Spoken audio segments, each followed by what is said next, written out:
Welcome to the Vision by Protiviti interview. I'm Joe Kornik, Director of Brand Publishing and Editor-in-Chief of Vision by Protiviti, our content initiative where we look into the future to examine the strategic implications of big topics that will impact the C-suite and executive boardrooms worldwide.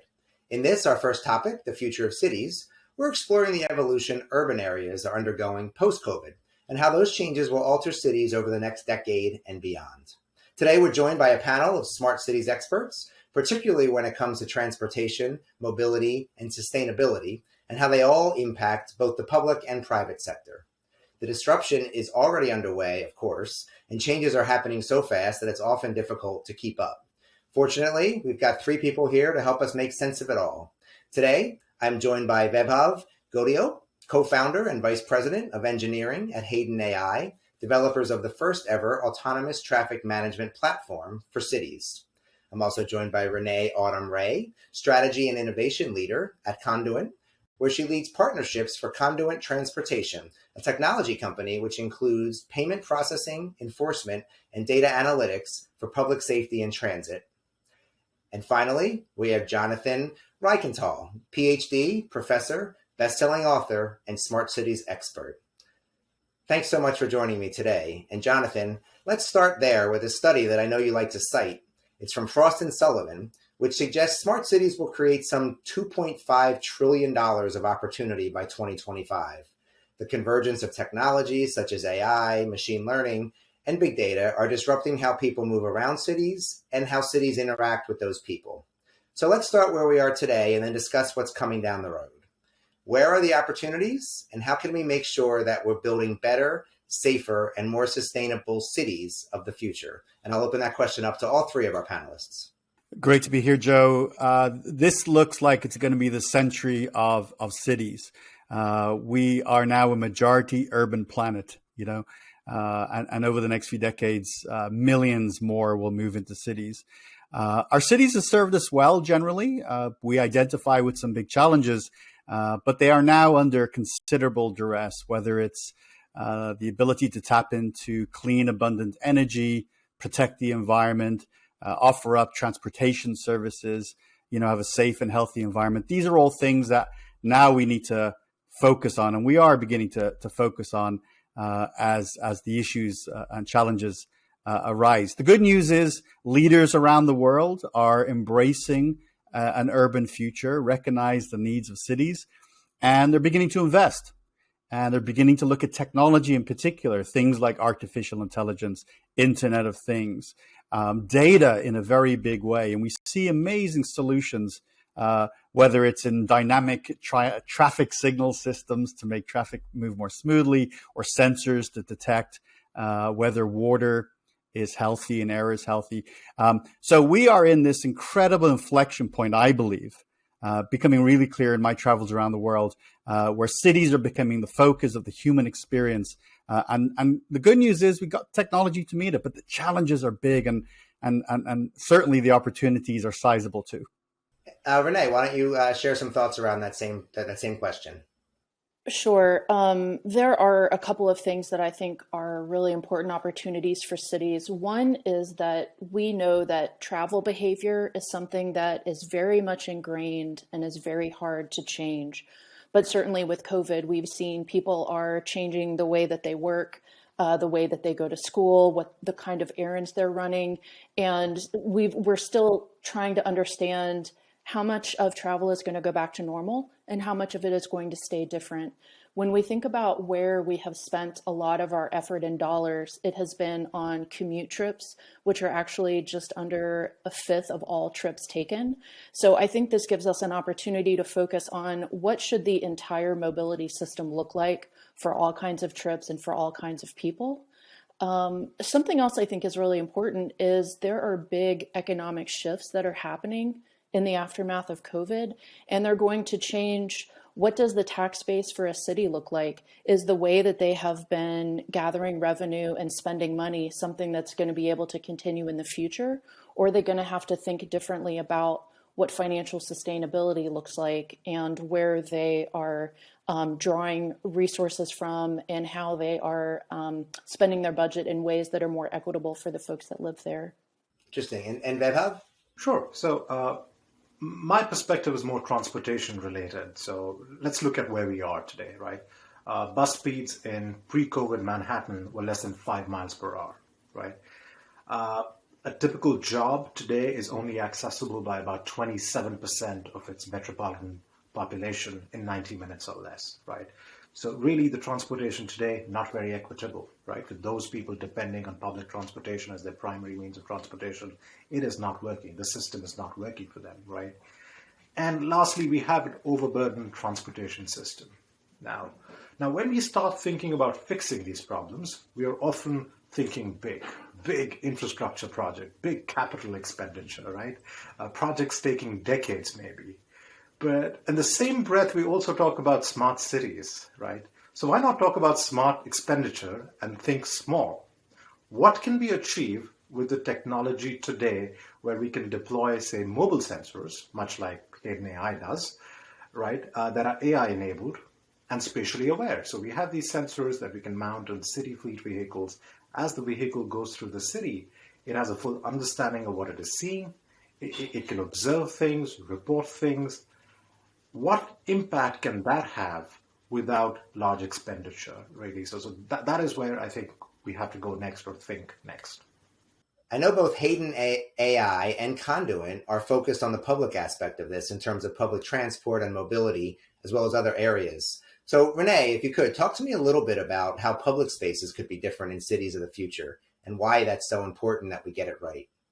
Yeah, absolutely. So streets are oftentimes a very significant portion of the total land available in a city. Virtually all of them are going to be public. They're public spaces, and they're spaces for people to travel, but also to congregate and to gather. I think certainly what we've seen a number of cities implementing in terms of parklets or in terms of making a few blocks pedestrian only, either for certain days or even permanently, is something that is likely to continue and expand in the future. So when you think about the role of a city as an economic engine, but also a place where people want to have quality of life, they're increasingly able to choose where they live and where they work based on those quality of life factors. You can see how challenging it is for city government to balance the needs of those mobility needs, the quality of life needs of their residents, along with just the prosaic things like, can groceries get the freight that they need to have delivered by trucks, right? So there is a lot of pressure on this public resource. And I think that also creates opportunities for cities to say, if we're going to change the balance of how much of our street network is given over to private vehicles, to private loading zones for deliveries, we have to balance that with being able to capture revenue from the spaces that we leave available and make sure that if we open up spaces for residents to be walking, to be sitting, to be congregating, that we're capturing the value of that and creating a better place for people to live in. And those are going to be really hard questions. They're going to be very politically challenging questions, but they're places where we need government to be a leader in terms of helping us come to those decisions and make sure that cities are places that people want to live and not just are forced to live in order to have a good job. And Vaibhav, I know this is a big part of Hayden AI's vision of what's possible in the future. So if you could, share with me some of those possibilities and what their overall impact could be on the future of cities. Absolutely. So let's talk about a few use cases and what is the impact, what is the potential impact for them, right? So one of the first use cases we service is what's called automated bus lane enforcement. There are cities with dedicated bus lane. People come in, park their cars, slowing down the buses, decreasing ridership, increasing costs for the MTA, right? Now, what we've seen with limited pilots is bus speeds. We've been able to increase bus speeds by almost about 55%, for instance, in the M14 Manhattan route, right? And this impacts almost 44,000 people who use this bus route daily. So massive impact. Think small, a small little mobile sensor. Look at the impact it can have.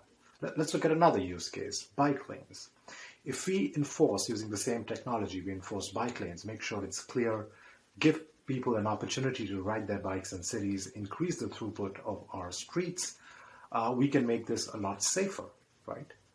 Parking, right? With our spatially aware sensors, we are able to see if there are parking spots that are empty, right? We can redirect people to those empty parking spots. What we have learned from survey after survey, that up to about 30% of congestion in urban downtowns is caused by people circling, trying to find parking. So again, massive impact with this technology.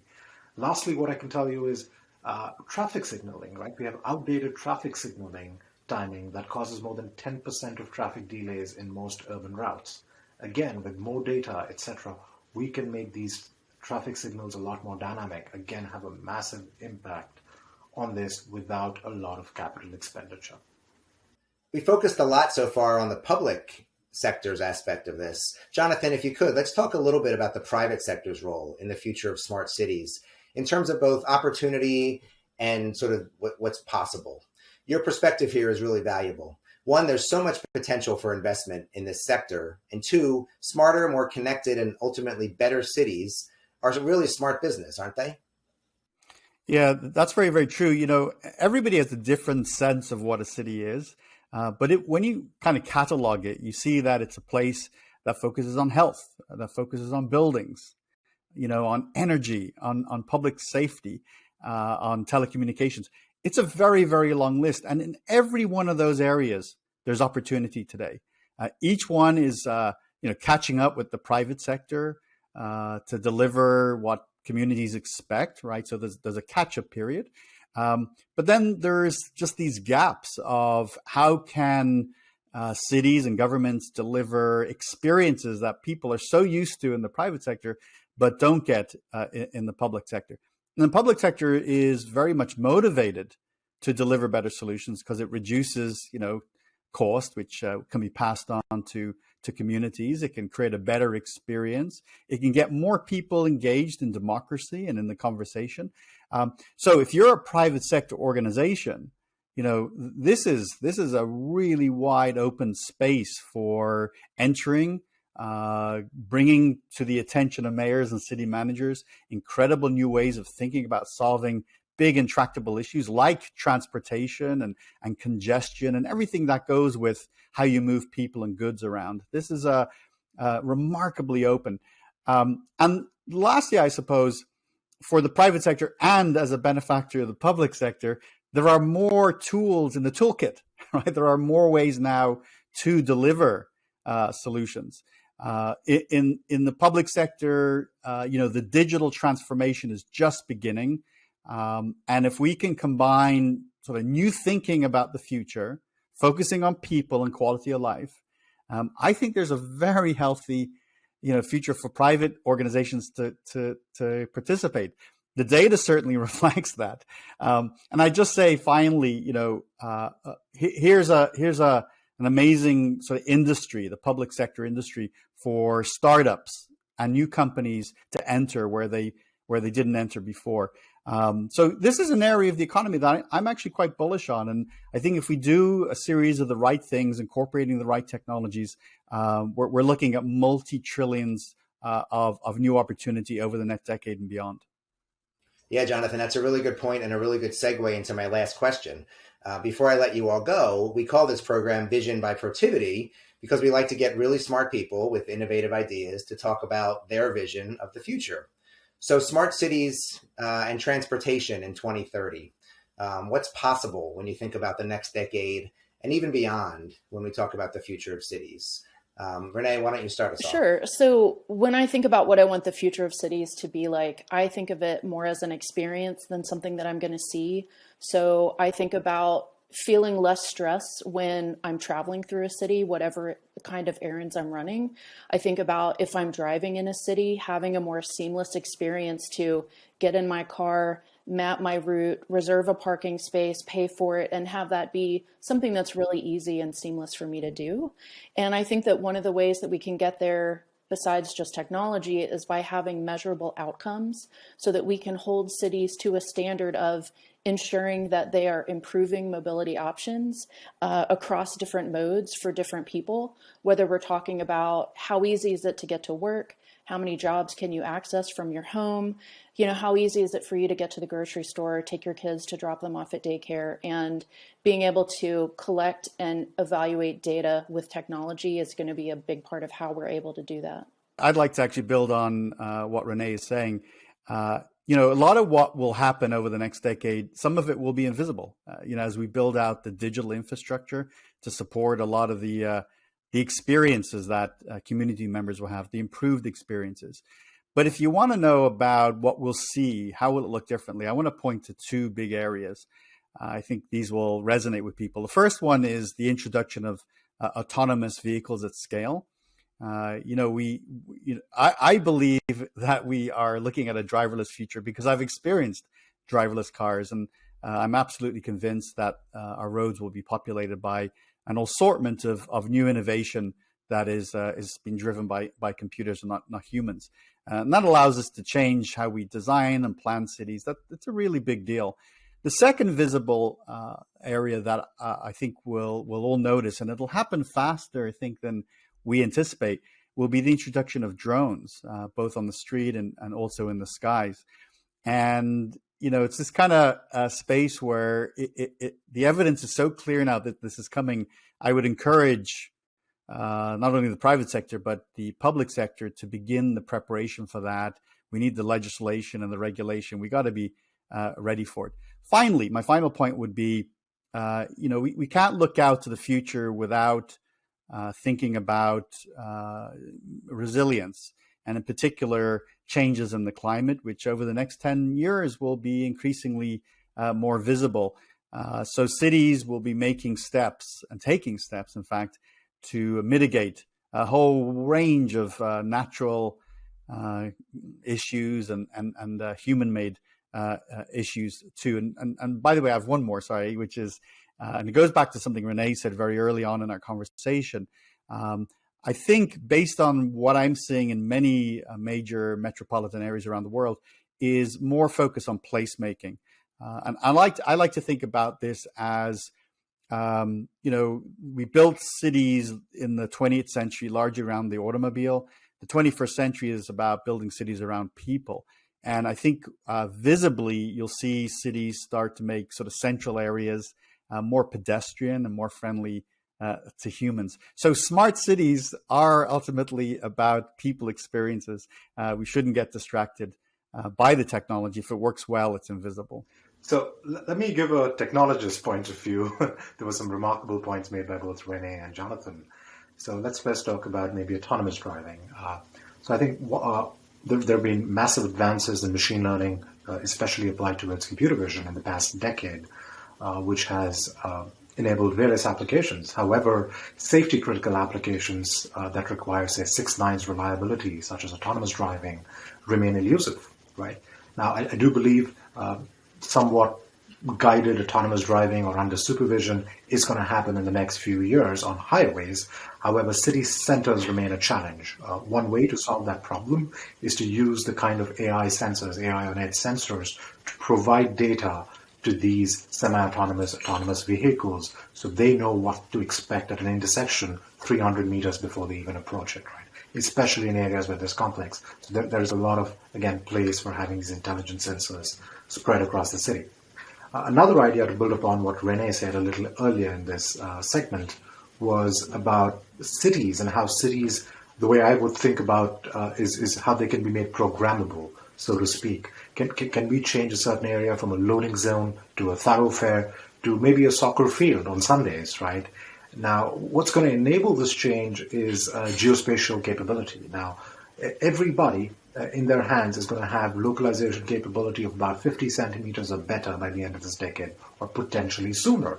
So now, as my vehicle goes down the road, it can point to me, here is a vacant parking spot, even though there is no marking or anything, right? So we can literally change the nature of cities from one hour to the next, almost program them, so to speak.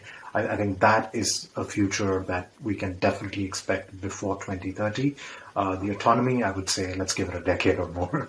Thank you so much for all of those futuristic outlooks. It's an exciting time. The technology moves very fast. We're trying to keep up with it. And thank you so much for allowing us to sort of get a better sense of how it's moving and what's sort of coming. So Vaibhav, Renee, and Jonathan, thank you so much for your time today. I really appreciate you participating in our program, and thanks again.